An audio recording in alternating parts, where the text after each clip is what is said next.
হ্যাঁ, আমি মনে করলেই পারি আমার প্রতি হওয়া যে অন্যায়গুলো, সেই অন্যায়ের যোগ্য জবাব দিতে। আমি মনে করলেই পারি আমার পিছনে যারা আমার নামে বিনা দোষে নিজেদের দোষ ঢাকতে আমাকে দোষী করে, তাদের মুখোশ সবার সামনে ছিঁড়ে ফেলতে। কিন্তু আমি তা করি না। নিজের কানে নিজের বদনাম শুনলে আমি সেখান থেকে সরে আসি, কারণ চিৎকার করে নিজের আমিত্বটাকে প্রমাণ করার চেষ্টা বা ইচ্ছা আমার কোনোটাই নেই। আমি জানি আমি কী বা কেমন, অতএব প্রমাণ করার কোনো প্রয়োজন বোধ করি না। তবে এমনটাও নয় যে আমি অন্যায়ের প্রতিবাদ করি না। যেখানে অন্যায়ের আছে সেখানে আমি অন্যায় দেখে ঝাঁপিয়ে পড়ি প্রতিবাদ করার জন্য, আর সেই জন্য আমি কিছু মানুষের কাছে খারাপ হই। তাতে আমার কোনো ক্ষতি নেই। আমি ভালোবাসি, চেষ্টা করি আমার ভালোবাসা দিয়ে সবাইকে বদলে দেওয়ার। যখন দেখি ভালোবাসা দেওয়ার পরেও সে মানুষগুলি বদলাচ্ছে না, তখন আমি নিজের তাদের কাছ থেকে দূরত্বটা তৈরি করতে শুরু করি। আমি যখন কাউকে ভালোবাসি তখন সে ভালোবাসার মধ্যে কোনো খাদ থাকে না, কোনো স্বার্থ লুকিয়ে থাকে না। কিন্তু সেই মানুষগুলোই যখন আমাকে আঘাত দেয়, খুব কষ্ট হয় আমার। আমি আমার অপমানের প্রতিশোধ নিই না, এমনটাও নয় কিন্তু। তবে সঙ্গে সঙ্গে প্রতিশোধ নেবার জন্য ঝাঁপিয়ে পড়ি না। আমি বরাবরই একটু সময়ের অপেক্ষা করি। সময় সব সময় সব কিছু যোগ্য জবাব দিয়ে দেয়, বিশেষ করে অপমানের। নীরবতা সবচেয়ে বড় প্রতিবাদ। প্রতিবাদ করি না তা নয় বন্ধুরা, প্রতিবাদ আমি যথেষ্টই করি। কিন্তু দেখি অনেকবার, অনেকক্ষণ অপেক্ষা করি, অনেকবার তাদেরকে সুযোগ দিই, দেখি যদি আর না করে। এরকম ঘটনা অনেক ঘটেছে আমার জীবনের সাথে। কিন্তু দেখি যারা না অপমান করে বা অন্যকে কষ্ট দেয়, তারা কিন্তু বরাবর দিতেই থাকে। আর সেটা দেখতে দেখতে আমার যখন লিমিট ক্রস করে যায়, তখন আমি তাদেরকে আর ছেড়ে কথা বলি না।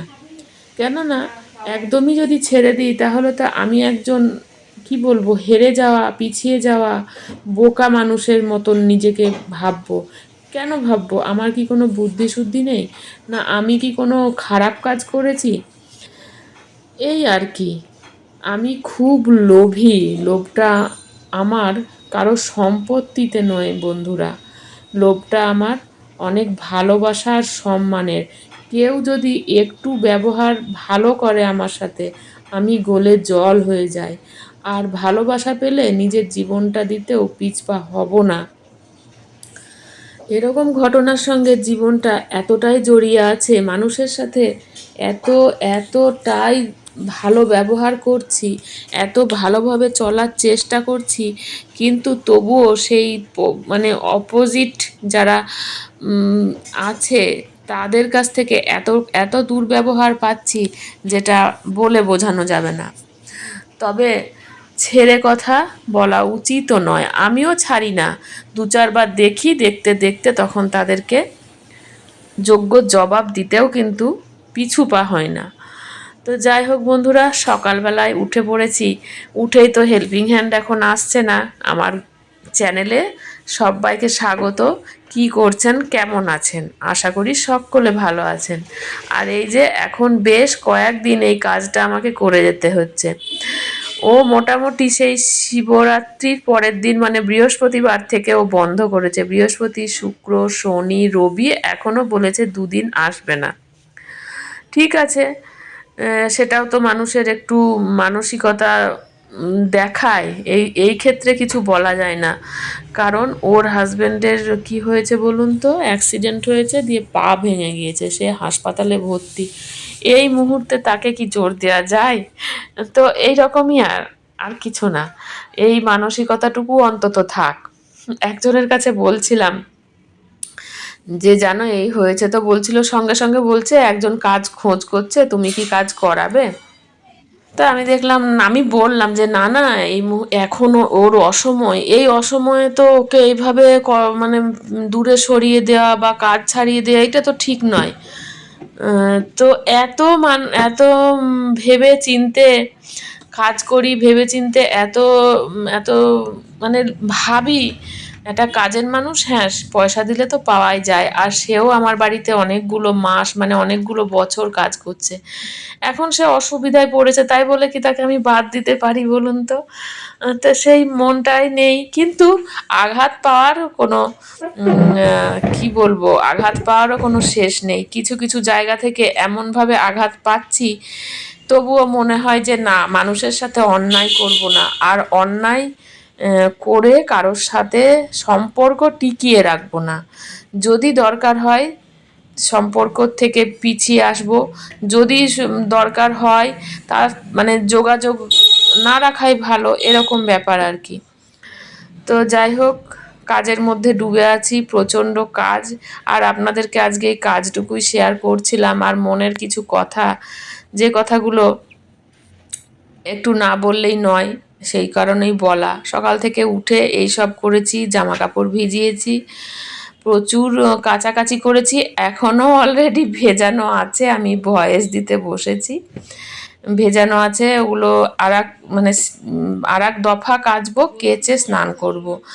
এদিকে মাও তাড়াতাড়ি করে রান্না করে সরে গেল। মাকে বললাম, মা চলো আমি এটা করে দিচ্ছি, গ্যাসটা মুছে নিচ্ছি, তুমি যাও। তো মাকে সরিয়ে দিলাম। তা জীবনে মনে হয় কত মানুষের সাথে পরিচয় হলো, আবার কত মানুষের চেহারাটাও ভুলে গেছি। মানুষের চুপচাপ ধীরে ধীরে চোখের সামনে থেকে আড়াল হওয়া থেকে এখন আর অবাক লাগে না। যার সাথে আমার যতটুকু পথ যাত্রা লেখা আছে, সেই ততটুকু রাস্তায় আমার সাথে হাঁটবে। মাঝপথে আলাদা রাস্তায় ঢুকে পড়লে আমি আশ্চর্য হই না, কারণ চিরবাস্তব হলো মানুষের তার পছন্দের জায়গায় ছুটে তো যাবেই। কে চলে গেল, কেন চলে গেল, এসব কারণ আর খোঁজা হয় না। আমার সাথে আর এতটুকু পথ চলা ছিল তার, সে ততটুকুই চলেছে, এটাই বিশ্বাস করি, আর এটা মেনেও নিই। সবাই তার গন্তব্যস্থল খুঁজে পাক, আমি কারো শেষ গন্তব্য হব এটা জরুরি নয়।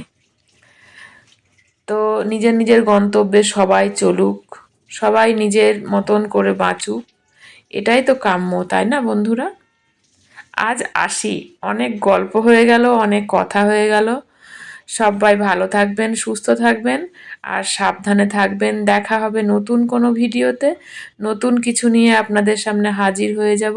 আর যদি আপনাদের আমার এই ভিডিও কোথাও একটুও ভালো লেগে থাকে, তাহলে অবশ্যই কিন্তু চ্যানেলটা সাবস্ক্রাইব করতে ভুলবেন না, আর বেল বাটনে ক্লিক করতেও ভুলবেন না। দেখার শুরুতেও একটা লাইক করতে পারেন, আর যদি ভুলে গিয়ে থাকেন তাহলে দেখার শেষে অবশ্যই একটা লাইক করে তারপরে বন্ধুরা বেরোবেন।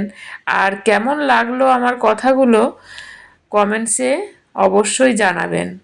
এটাই বলবো, সবাই ভালো থাকবেন, সবাই নিজের আপন মানুষজনদেরকে নিয়ে সকলে ভালো থাকুন, আর সকলকে ভালো রাখার চেষ্টা করুন।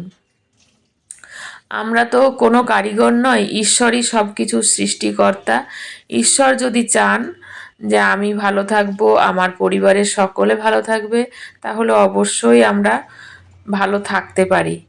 তো এইটুকুই আজকে শেয়ার করলাম, এর বেশি আর নয়। টাটা সবাইকে।